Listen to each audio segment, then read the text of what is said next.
Good morning students, मेरा नाम है गुड़िया और मैं स्वागत करती हूँ आपका अपने यूट्यूब चैनल स्टडी बाय गुड़िया मैम पर। आज की क्लास में हम पढ़ेंगे जलवायु, क्लाइमेट। जलवायु बेहद ही इम्पोर्टेंट टॉपिक है एग्जाम लेवल की दृष्टि से, चाहे वो कंपटीशन लेवल का एग्जाम हो, हाई स्कूल, इंटर, सभी के लिए यह इम्पोर्टेंट होता है। जलवायु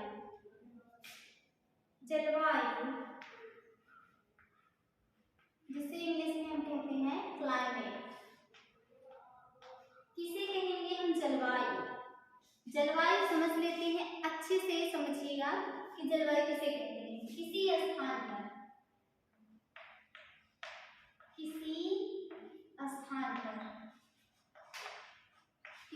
स्थान पर लंबे समय तक पाई जाने वाली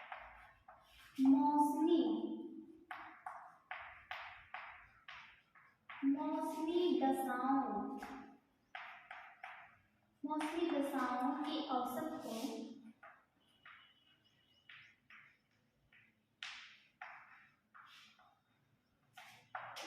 जलवायु कहते हैं।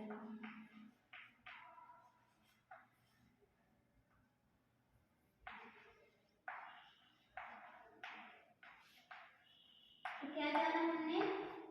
किसी स्थान पर लंबे समय तक पाई जाने वाली मौसमीय दशाओं के औसत को जलवायु कहते हैं। और जो जलवायु के कुछ प्रमुख तत्व होते हैं,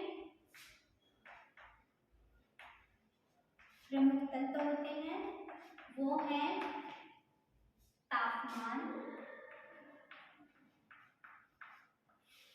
वर्षा और वायु या फिर वायुदाब। ठीक, इसके प्रमुख तत्व कौन कौन से हैं? तापमान, वर्षा, वायुदाब। और ऋतुओं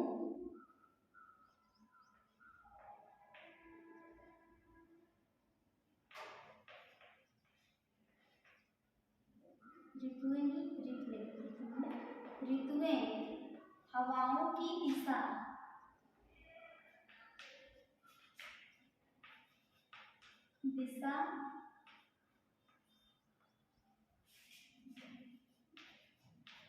वर्षा और क्या? वायुदाब, तापमान।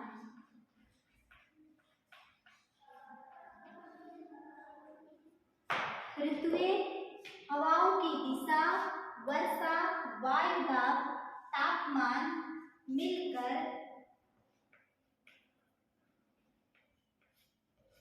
जलवायु का निर्धारण करते हैं।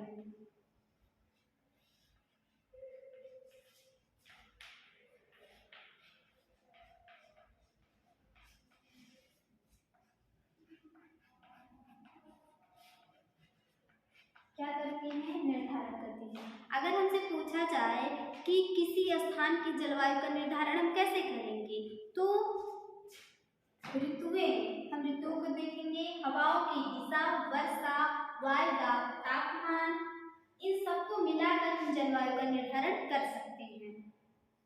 ठीक, तो भारत में बहुत सारे मौसम पाए जाते हैं। और जैसे मौसम की जो परिभाषा होती है वो मैं मुझे बता देती हूँ।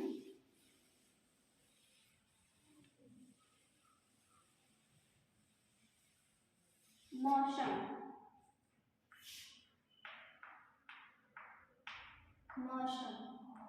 किसे कहेंगे हम? मौसम जो होता है वो वायुमंडलीय घटनाओं का अल्पकालिक या क्षणिक अवस्था होती है। किसकी? वायुमंडल घटनाओं की। जैसे हमने बहुत से लोगों से सुना है या फिर हम खुद ही कहते हैं कि आज का मौसम अच्छा नहीं था या फिर आज का मौसम बहुत अच्छा था, है ना? कभी ये कहते हुए सुना है आपने किसी को कि आज की जलवायु नहीं अच्छी थी, कल की जलवायु अच्छी थी, ऐसा आपने नहीं सुना होगा। कारण क्योंकि जो जलवायु होती है वो लंबे समय तक चलती है, और जो मौसम होता है वो क्षणिक होता है, अल्पकालिक होता है, थोड़े समय के लिए होता है। तो मौसम वायुमंडलीय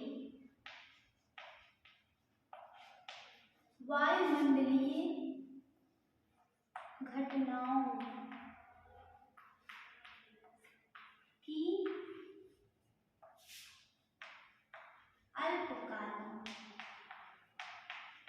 अल्पकालिक या आप बोल सकते हैं क्षणिक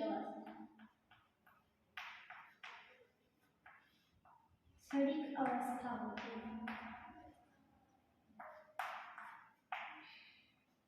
क्या होती है? क्षणिक अवस्था होती है मौसम।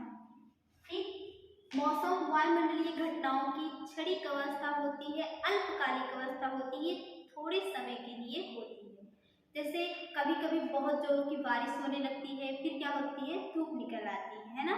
तो ये मौसम हुआ, ये क्षणिक मतलब थोड़े समय में परिवर्तित हो जाती है। लेकिन जलवायु जो होती है वो लगभग 21 वर्षों के बाद बदलती है। इतना समय लगता है, उसे बहुत लंबा समय लगता है, इससे भी ज्यादा समय लग सकता है उसको, लेकिन कम नहीं लगता। मौसम, भारत की जलवायु मानसूनी जलवायु है। मानसूनी जलवायु, भारत की जलवायु कैसी जलवायु है? मानसूनी जलवायु है। मानसूनी, मानसून शब्द की उत्पत्ति, मानसून शब्द की उत्पत्ति अरबी भाषा के मौसम शब्द से होता है। इससे अरबी भाषा के मौसम शब्द से होता है, जिसका अर्थ क्या है? ऋतु। जिसका अर्थ क्या है? ऋतु। भारत की जलवायु मानसूनी जलवायु है। मानसून शब्द की जो उत्पत्ति है वो अरबी भाषा के मौसम शब्द से है, जिसका अर्थ है ऋतु। ठीक, फिर से एक बार समझ लीजिए, भारत की जलवायु मानसूनी जलवायु है। मानसून शब्द की उत्पत्ति अरबी भाषा के मौसम शब्द से हुआ है, जिसका अर्थ है ऋतु। ठीक, ऋतु।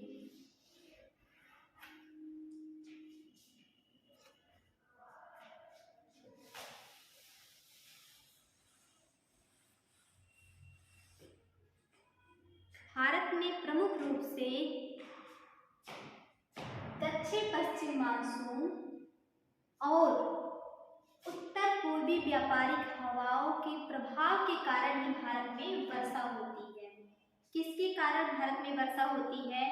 दक्षिण पश्चिम मानसून और उत्तर पूर्वी व्यापारिक हवाओं के प्रभाव के कारण भारत में वर्षा होती है। ये लेकिन दोनों पौने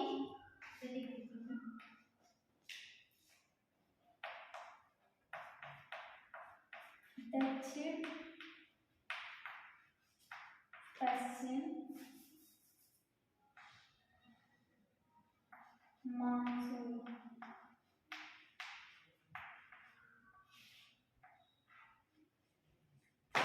दक्षिण पश्चिम मानसून और उत्तर पूर्वी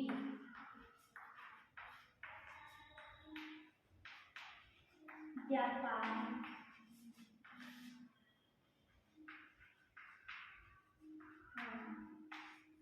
तो दक्षिण पश्चिम मानसून और उत्तर पूर्वी व्यापारिक हवाओं के प्रभाव के कारण ही भारत में वर्षा होती है। किसके कारण वर्षा होती है?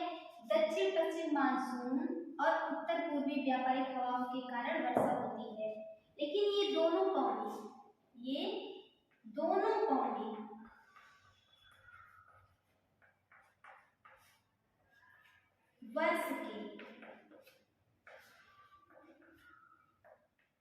वर्ष के अलग अलग ऋतुओं में बहते हैं। अलग अलग ऋतुओं में बहती है। फिर से समझ लेते हैं, भारत की जलवायु को मानसूनी जलवायु क्यों कहते हैं? क्योंकि दक्षिण पश्चिम मानसून और उत्तर पूर्वी व्यापारिक हवाओं के प्रभाव के कारण ही वर्षा होती है, लेकिन ये दोनों पौने वर्ष के अलग अलग ऋतुओं में बहती हैं। ठीक, अलग अलग ऋतुओं में बहती हैं।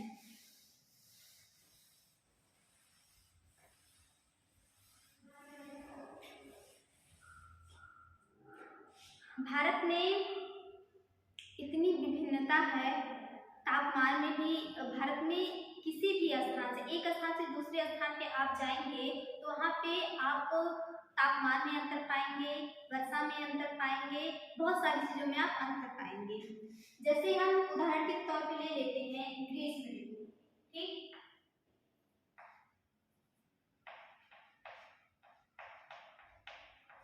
ग्रीष्म ऋतु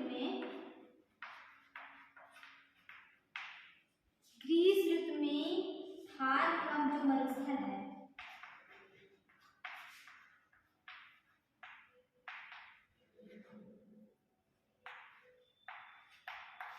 थार के मरुस्थल का तापमान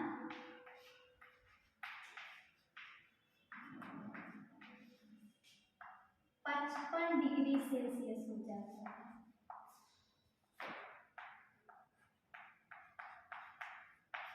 55 डिग्री सेल्सियस तक पहुंच जाता है। आप सोच सकते हैं कि कितनी भयंकर गर्मी लगती होगी वहां पे, है ना। ग्रीष्म ऋतु में थार का मरुस्थल का तापमान 55 डिग्री सेल्सियस तक बढ़ जाता है। और वहीं अगर हम शीत ऋतु में देखें,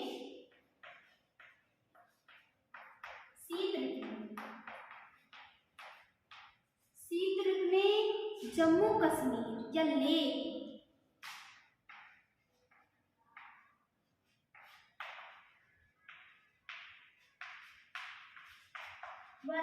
का तापमान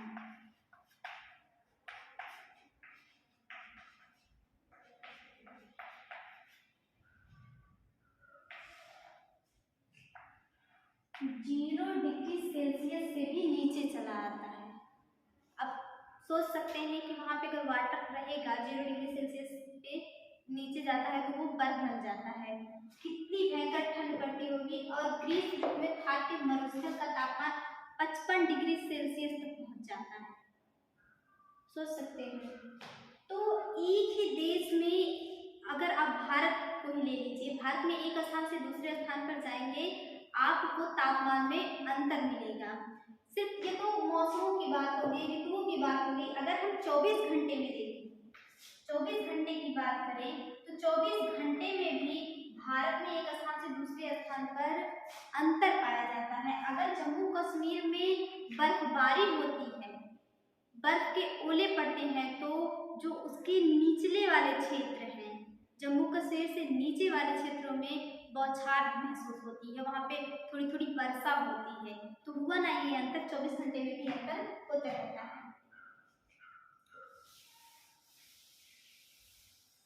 बात करें वर्षा की बात करें तो हमारा जो मेघालय है, क्या है,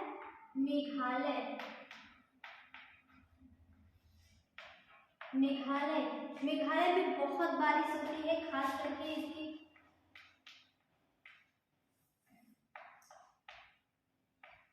मानसिक ग्राम में बहुत भारी वर्षा होती है, मानसिक ग्राम में। और मेघालय में कि मानसिक ग्राम में इतनी वर्षा होती है कि 2-2, 3-3 दिन तक या हफ्ते भर तक की सूर्य नहीं देखते वो लोग। लगभग 200 सेमी से अधिक वर्षा होती है,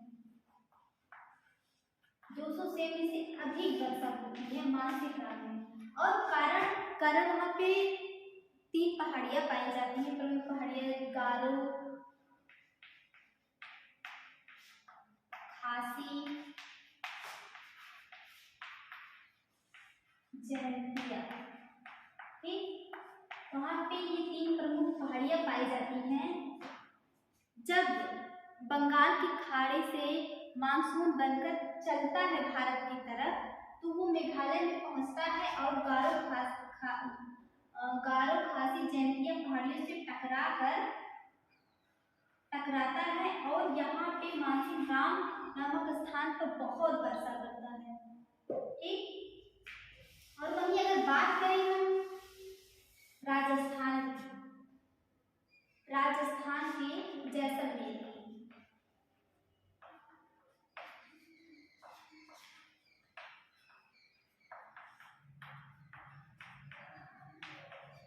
जैसलमेर, ठीक, राजस्थान के जैसलमेर की बात करें तो वहां पर 25 सेमी से भी कम की वर्षा होती है। 25 सेमी से भी कम की वर्षा होती है, वो भी एक वर्ष या साल बोल सकते हैं, एक साल में 25 सेमी से भी कम वर्षा होती है। वहीं मानसिंहराम में एक दिन में ही इतनी वर्षा हो जाती है कि जितनी कि ये जैसलमेर में पूरे साल भर वर्षा नहीं हो पाती। ये बहुत बड़ा अंतर है हमारे देश में वर्षा का, कि मेघालय के मानसिंहराम में 200 सेमी से अधिक वर्षा हो जाती है और जैसलमेर में 25 सेमी से भी कम की वर्षा होती है पूरे साल में।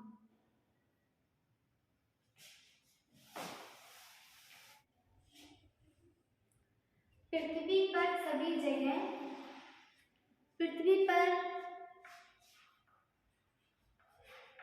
जगह एक जैसी जलवायु नहीं पाई जाती है। एक जैसी जलवायु नहीं पाई जाती है। तापमान, वर्षा और वायुदाब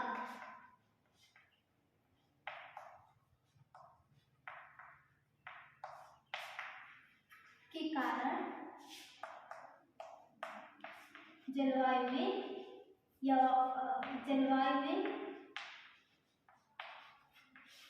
अंतर पाया जाता है।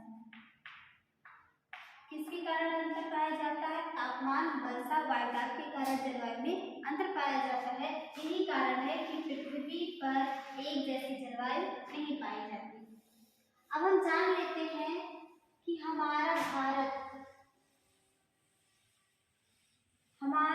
भारत की जो जलवायु है उसको कौन कौन से कारक प्रभावित करते हैं। हमारे भारत को प्रभावित करने वाले कौन कौन से कारक, उनको जान लेते हैं।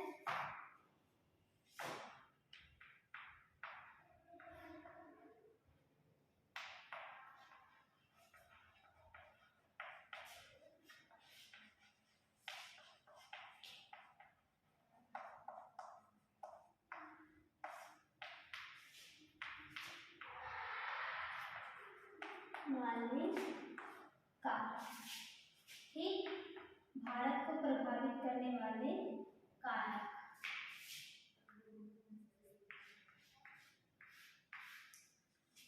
भारत की जलवायु को प्रभावित करने वाले कारक,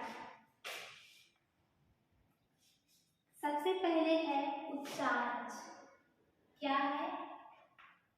उच्चावच व स्थिति, ठीक, उच्चावच या स्थिति। सबसे पहला कारक जो हमारी जलवायु को प्रभावित करता है वो है उच्चावच व स्थिति, और दूसरा है पवनों की दिशा।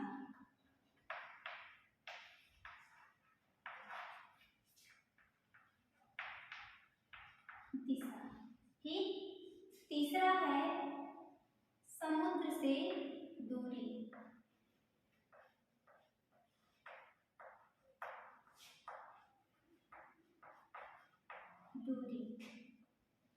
चौथा है भूमध्य रेखा से।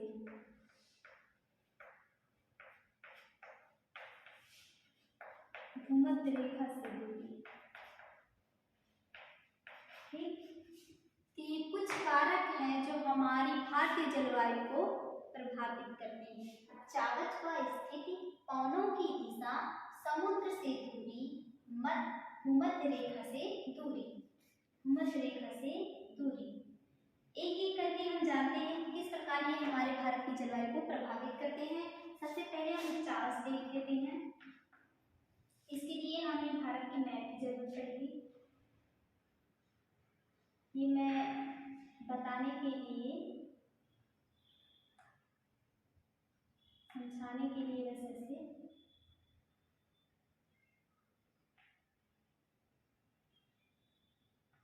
बना देती हूँ।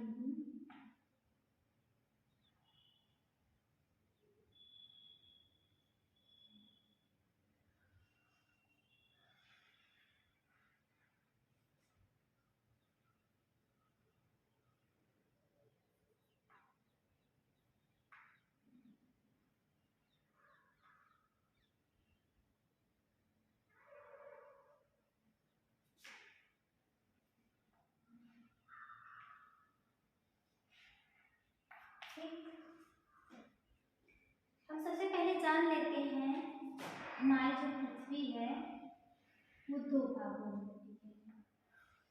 उत्तरी गोलार्ध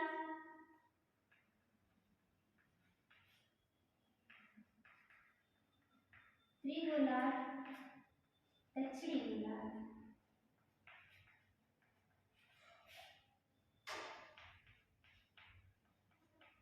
ठीक, हमारी पृथ्वी कितने भागों में बटी है? दो भागों में, उत्तरी गोलार्ध, दक्षिणी गोलार्ध। और इसमें जो ऐसे समानांतर रेखाएं पाई जाती हैं इस तरह से ऊर्ध्वाधर, इन्हें कहते हैं देशांतर रेखाएं। देशांतर रेखाएं। और जो इस प्रकार से रेखाएं होती हैं उन्हें कहते हैं अक्षांश रेखाएं। उन्हें कहते हैं अक्षांश रेखाएं।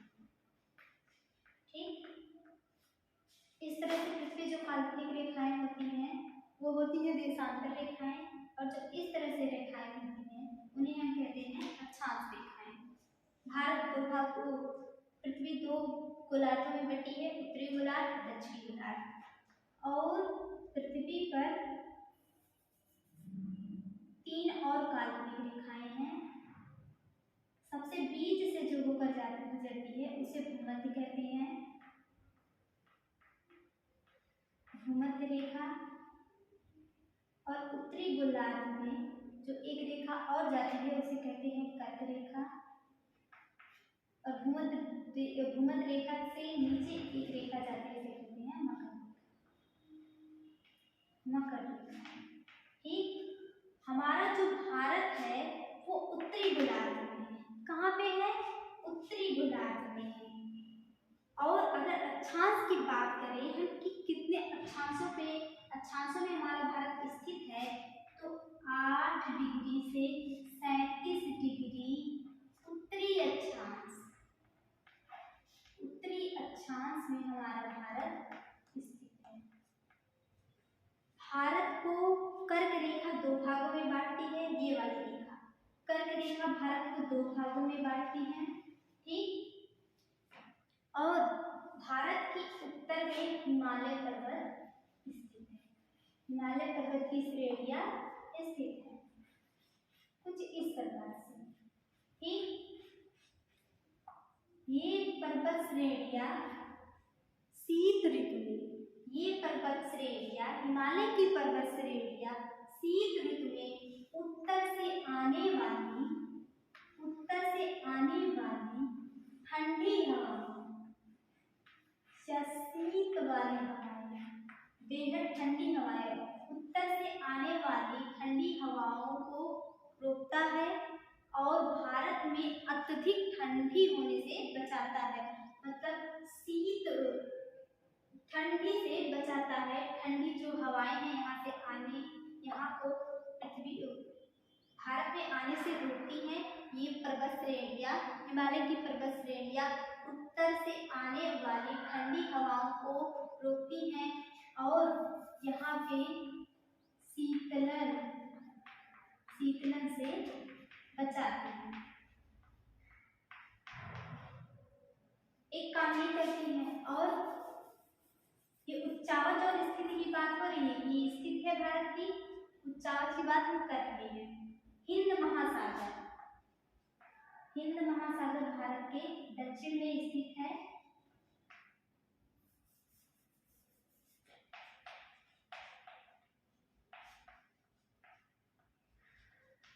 हिंद महासागर कहाँ स्थित है? भारत के दक्षिण में। हिंद महासागर से आने वाली मानसूनी हवाओं को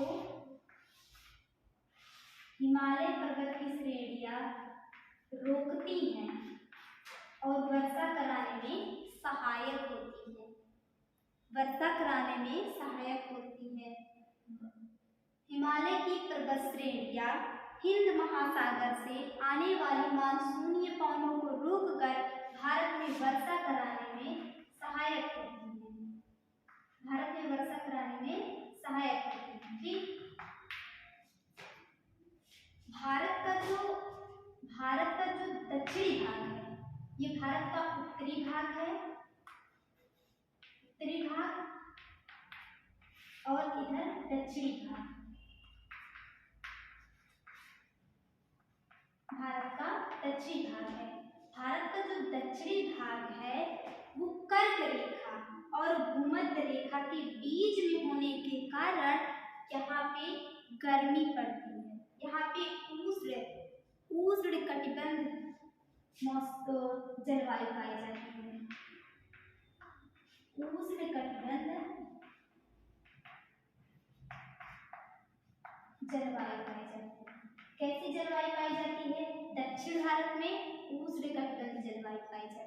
ठीक, और उष्ण कटिबंध जलवायु की कुछ विशेषताएं होती हैं, जैसे वहाँ पे तापमान अधिक होता है, शुष्क जलवायु पाई जाती है, और वर्षा जो होती है वो ग्रीष्म ऋतु में होती है। कब होती है? ग्रीष्म ऋतु में होती है। समझ में आ गया? एक बार फिर से देख लेते हैं। भारतीय जलवायु को प्रभावित करने वाले कारक उच्चावच स्थिति। पहला है उच्चावच स्थिति, इसके बाद है पवनों की दिशा, समुद्र से दूरी, भूमध्य रेखा से दूरी। उच्चावच स्थिति की बात करते हैं। भारत जो है उत्तरी गोलार्ध में स्थित है। उत्तरी गोलार्ध में स्थित है। भारत को कर्क रेखा दो भागों में विभाजित करती है। ये कर्क रेखा जो काटी है उसका ऊपरी वाला भाग उत्तरी भारत और नीचे वाला दक्षिणी भारत है। भारत के उत्तर में हिमालय पर्वत की श्रेणियां स्थित है, जो उत्तर से आने वाली ठंडी पवनों को भारत में प्रवेश से रोकती है और हिंद महासागर में मानसूनी पवनों को रोककर भारत में वर्षा कराती है। दक्षिण भारत का जो भाग है वहाँ वो कर्क रेखा और भूमध्य रेखा के बीच स्थित है। इस कारण यहाँ पे गर्मी होती है और यहाँ पे उष्ण कटिबंधीय जलवायु पाई जाती है। उष्ण कटिबंधीय जलवायु की कुछ विशेषताएं होती हैं, जैसे यहाँ पे तापमान उच्च रहता है, उच्च तापमान पाया जाता है, वर्षा ग्रीष्म ऋतु में होती है और जलवायु शुष्क पाई जाती है। ठीक, अब हम बात करेंगे पवनों की दिशा के बारे में।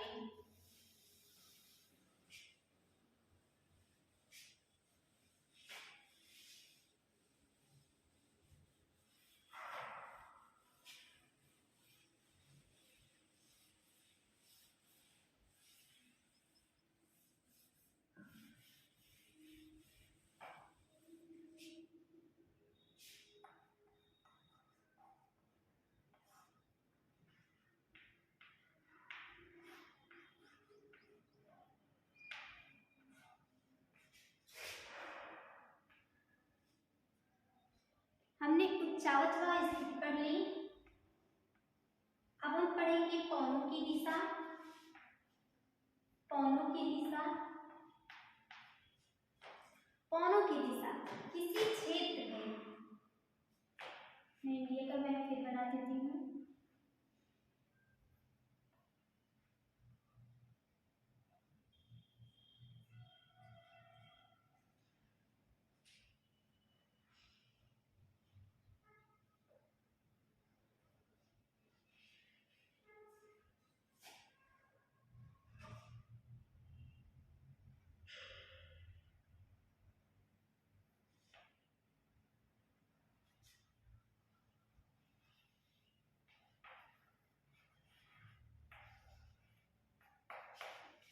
किसी क्षेत्र में, मान लीजिए कोई क्षेत्र है, किसी क्षेत्र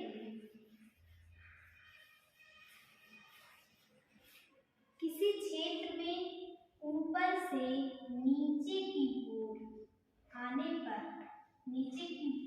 आने पर वायुभार यदि ज्यादा होता है, वायुभार ज्यादा होता है तो तापमान बढ़ जाता है। ठीक, यदि वायुभार ज्यादा होगा, तो तापमान बढ़ जाएगा। उसी प्रकार जब गर्मी में, ग्रीष्म ऋतु में तापमान बढ़ता है, ग्रीष्म ऋतु में जब तापमान बढ़ जाता है तो यहाँ की जो हवाएं होती हैं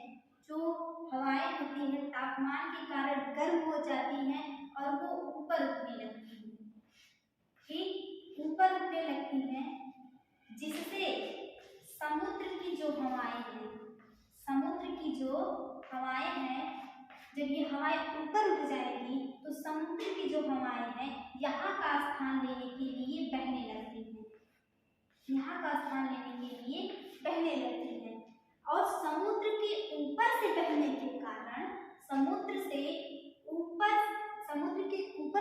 के कारण, ये आर्द्रता युक्त होती है। ये जो हवाएं होती हैं, समुद्री हवाएं होती हैं, ये आर्द्रता युक्त होती हैं, और जब ये स्थान लेने के लिए चलती हैं, पर्वतों से टकराती हैं और उत्तरी भारत में वर्षा करती हैं। एक बार फिर समझ लेते हैं। किसी स्थान पर वायुभार ज्यादा होने पर तापमान बढ़ जाता है।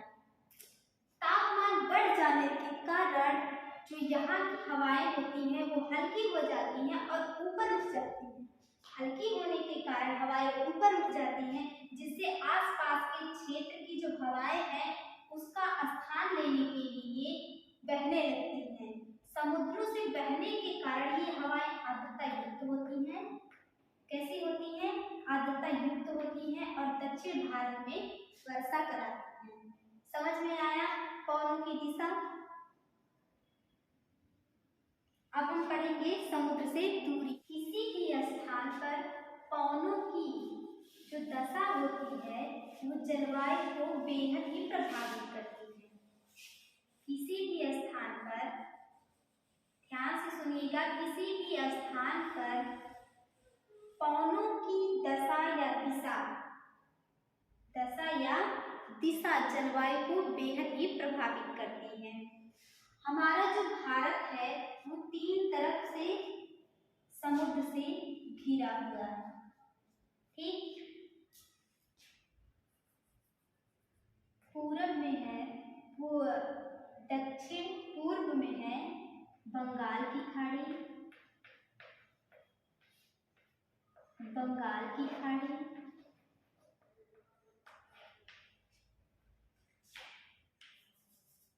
और दक्षिण पश्चिम में है अरब सागर।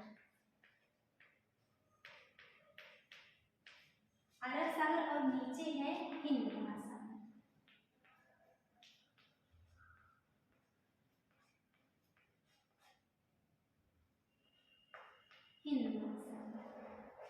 ठीक, किसी भी क्षेत्र में या स्थान पर पवनों की दिशा का जलवायु पर बेहद प्रभाव पड़ता है। भारत जो है तीनों तरफ से समुद्र से घिरा हुआ है, और समुद्र के पार जो क्षेत्र होते हैं, समुद्र के तटीय क्षेत्रों में, एक तरह से कह लें तटीय क्षेत्र में जो जलवायु पाई जाती है वो समकालीन जलवायु होती है। कैसी जलवायु होती है? समकालीन जलवायु। यहाँ पे दैनिक या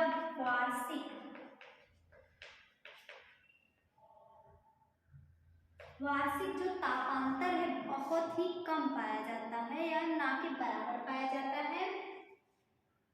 समुद्र के तटीय भागों में, जैसे भारत के दक्षिणी भागों में जो तटीय भाग हैं वहां पे जो दैनिक या वार्षिक तापांतर से मतलब ताप में जो अंतर पाया जाता है वो समकारी होता है, कम होता है। और जैसे जैसे समुद्र से दूरी बढ़ेगी, जैसे जैसे समुद्र से दूरी बढ़ेगी, जैसे जैसे समुद्र से दूरी बढ़ेगी ताप में बहुत ज्यादा अंतर देखने को मिलेगा। जैसे ठंडी बहुत ज्यादा होगी इस तरफ आएंगे, फिर गर्मी के मौसम में गर्मी बहुत ज्यादा होगी, ठंडी के मौसम में ठंडी बहुत ज्यादा होगी। लेकिन जो समुद्र तटीय क्षेत्र है वहाँ पे ऐसा नहीं है, वहाँ पे न ज्यादा ठंडी लगेगी न ज्यादा गर्मी लगेगी, इसलिए वहाँ पर समकारी जलवायु पाई जाती है। समझ में आ गया? समकारी जलवायु। अब हम पढ़ेंगे, ये हो गया हमारा समकारी जलवायु भी हो गया, उच्चावच हो गया, कोणों की दिशा हो गई, समुद्र से दूरी भी होगी। अब हम पढ़ेंगे भूमध्य रेखा से दूरी।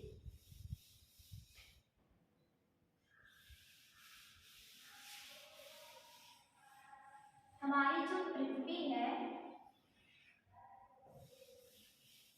हमारी जो पृथ्वी है,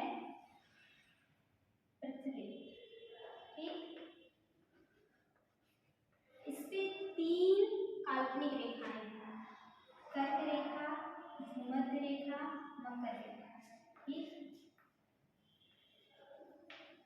कर्क रेखा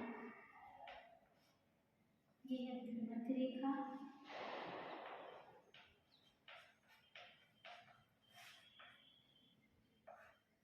भूमध्य रेखा ये है मकर रेखा।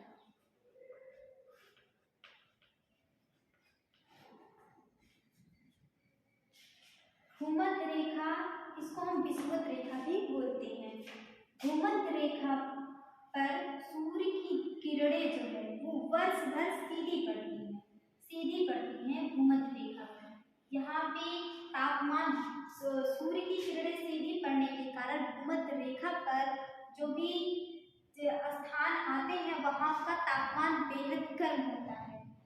और जैसे जैसे ही भूमध्य रेखा से दूरी बढ़ती है तापमान में कमी आती है। अगर यहाँ पे अधिक गर्मी पड़ेगी, इससे इधर आएंगे इसकी अपेक्षा कम पड़ेगी, इधर आएंगे तो और कम। जैसे जैसे भूमध्य रेखा से दूरी बढ़ेगी तापमान में कमी आती जाएगी। और जो हमारा भारत है वो उत्तरी गोलार्ध में स्थित है ना, मैंने बताया पहले ये उत्तरी गोलार्ध में स्थित है। कर्क रेखा उसको 2 भागों में बांटती है। तो हमारा जो दक्षिण भारत है, जो हमारा दक्षिण भारत है वो कर्क रेखा और भूमध्य रेखा के बीच में आता है। इस कारण उत्तरी भारत की अपेक्षा दक्षिण भारत में ज्यादा गर्मी पड़ती है। समझ में आ गया? ज्यादा गर्मी पड़ने का कारण क्योंकि कर्क रेखा और भूमध्य रेखा के बीच हमारा दक्षिण भारत स्थित है। और जैसे जैसे भूमध्य रेखा से दूरी बढ़ती है तापमान में कमी आती है, और जैसे जैसे भूमध्य रेखा के पास आते हैं तापमान में बढ़ोतरी होती है। समझ में आ गया? तो ये थे जलवायु में भारत की जलवायु को प्रभावित करने वाले कुछ कारक। ठीक, आई होप आप लोगों को वीडियो अच्छा लगा होगा। लाइक, सब्सक्राइब, शेयर करना ना भूलें।